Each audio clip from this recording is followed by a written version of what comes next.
Masih ingat kejadian di masa-masa kecil, di mana saat itu saya masih TK hingga SD, saya sering menerima kekerasan dari orang tua saya, yaitu ibu. Jadi gini, anak perempuan itu kalau zaman dulu ya, kalau seandainya dia nggak salah urus, itu pasti jadi perempuan yang baik insya Allah.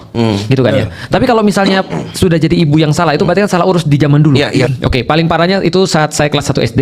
Waduh. Karena waktu itu ibu saya dan ayah tiri saya sangat melarang keras saya untuk main keluar rumah. Benar-benar nggak boleh sejengkal pun saya keluar rumah.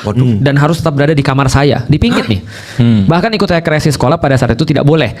Lalu pada suatu hari ketika ayah tiri saya keluar kota dan di rumah hanya ada saya dan ibu, saya memutuskan untuk bermain di halaman depan rumah bersama teman-teman. Tiba ibu saya marah besar, lalu membanting saya dengan keras ke lantai sampai menginjak-injak kepala dan badan saya. Allahu Akbar. Hingga saya mimisan dan banyak memar di seluruh tubuh.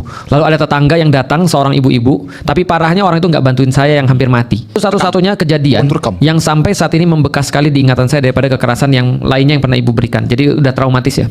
Di umur saya yang sekarang ini, 21 tahun, tumbuh rasa benci dan tidak suka pada ibu saya. Bahkan saya sempat berpikir untuk meninggalkan keluarga ini dan ingin memutuskan segala bentuk komunikasi.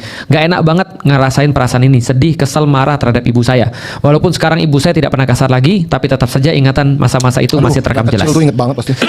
Katanya untuk melepaskan perasaan seperti ini kita harus memaafkan masa lalu dan memaafkan kesalahan orang tua di masa lalu. Tapi gimana ya Ustadz, rasanya susah sekali. Mohon bimbingannya saya harus gimana. Ditambah ayah kandung saya pun sudah memiliki keluarga baru.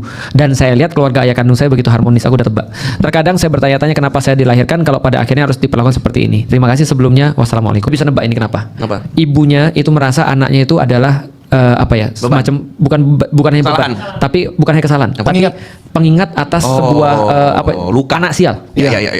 Jadi makanya diinjek-injek, makanya kayak diperlakuan Luapan emosi, mungkin kesal dengan mantan suami. Mirip bapaknya mungkin ya kan? Betul. Biasanya ini terjadi ketika anaknya itu hamil, ketika ibunya hamil 2 Itu pas posisi itu yang menyebabkan hal-hal buruk itu terjadi. Jadi karena dia nggak bisa nyalin siapa-siapa, yang disalin adalah anaknya. Itu kasus yang ringan tuh kayak baby blues itu. Iya benar. Iya.